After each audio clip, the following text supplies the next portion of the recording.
What purpose is Senator from Arlington? Senator Favola rise. Speaking to the amendment, Mr. President. Senator has the floor. Thank you, Mr. President.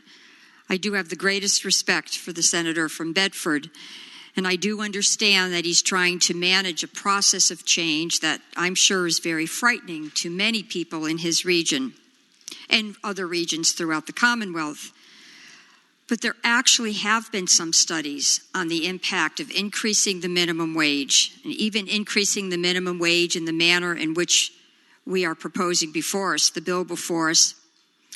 The University of Washington, although some studies are not conclusive, has determined in preliminary findings that actually employee retention is improved. There's increase in employment economic activity because there's pent-up demand to buy consumer products. Individuals are better able to stabilize their families. In some cases, there's even been reductions in accessing of public programs that in the past families had to access. Overall, what we're saying is there should be value in work.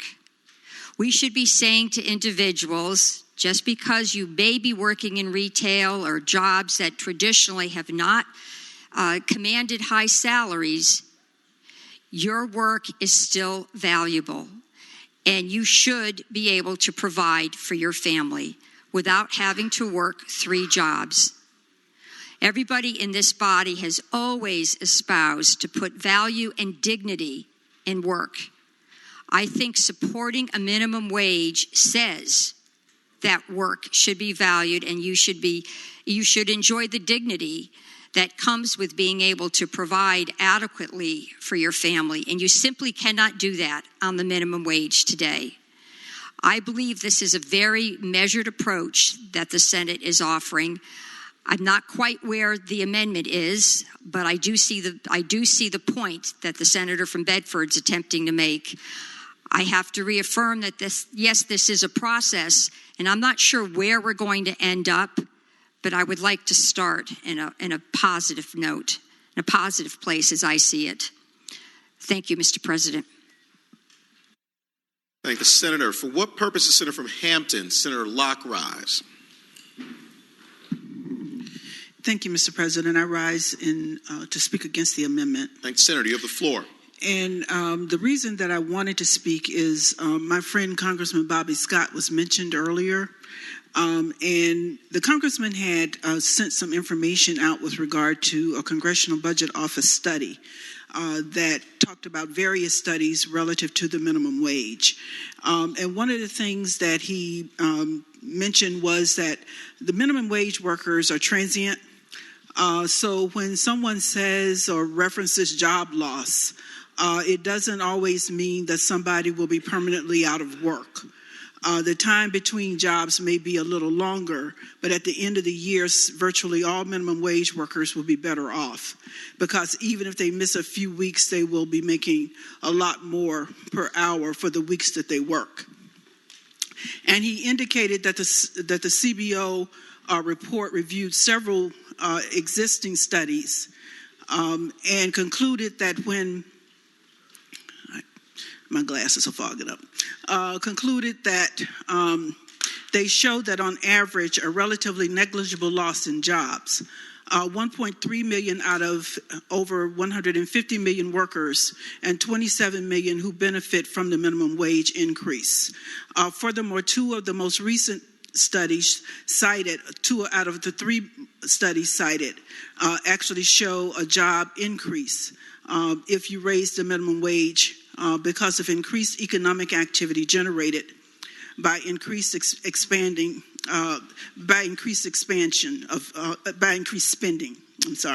And he also mentioned that one of the companies that actually stopped fighting the federal minimum wage was McDonald's.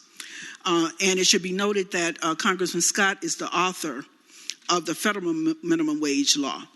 And I also want to mention that I am not a fan of regionalization.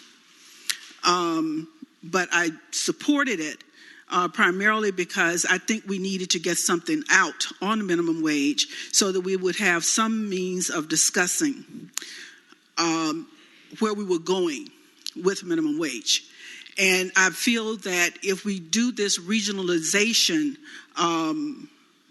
approach to the minimum wage, the people who are going to be hurt are poor people and minority people, because they're going to be stuck at a floor of poverty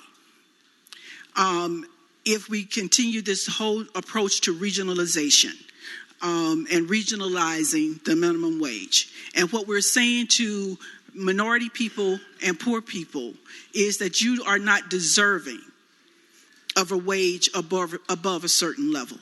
So I don't support regionalization to begin with. But it was a start to a conversation as we began the whole discussion around minimum wage. Thank you, Mr. President. Thank the senator. Do any senators other than Senator Newman wish to be heard regarding the first set of floor amendments? Seeing none, call Senator from Bedford, Senator Newman. Mr. President, I appreciate the manner in which this debate has gone, and clearly it is a serious matter. Mr. President, I ask myself a question often on important legislation. That is, what if I'm wrong? And I ask you to ask, what if you're wrong? If you're wrong and an entire portion of the state is dramatically impacted, it's not going to come down here and change it next year. That's not going to happen. If you're wrong, the impact, in my opinion, is going to be dire. Mr. President, I came up with a map. You can throw away my map, put in your map. I came up with a number, 950. Make me vote on another number. But I urge you to consider the idea that this Commonwealth is not the same. Mr. President, I was interested to note that the differentials in housing between Galax and Alexandria, the average house in one was $89,000, the other one was over $600,000. We're not the same. We're not the same. You need to go to Galax to see that difference.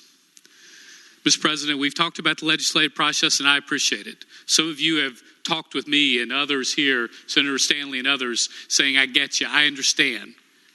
What I'm telling you is we're at the end or nearly the end of the legislative process. I've been here 29 years. I get it. We're going to pass this. It's going to go there. The Senate bill is going to be the bottom side. The House was on the top side, and we're coming out somewhere in between. I urge you to give us an opportunity now, when it matters. It's right now that it matters to allow us to have what I put in at 950 for the rest of the state. You pick the number, you pick the dates. Mr. President, I urge you to do this for the rest of the Commonwealth of Virginia. Thank you, Mr. President. Thank the senator. Question is, shall the floor amendments be adopted? All in favor of the motion will say aye. Aye. Those opposed, no. No. The noes have it. The floor amendments are rejected. Seeing 8 hands, we will have a recorded vote. The question is, shall the floor amendments be adopted? All in favor of the motion will record their vote aye. Those opposed, no. Are the senators ready to vote? Have all the senators voted? Do any senators desire to change their vote? The clerk will close the roll. Ayes 20, noes 20. Ayes 20, noes 20.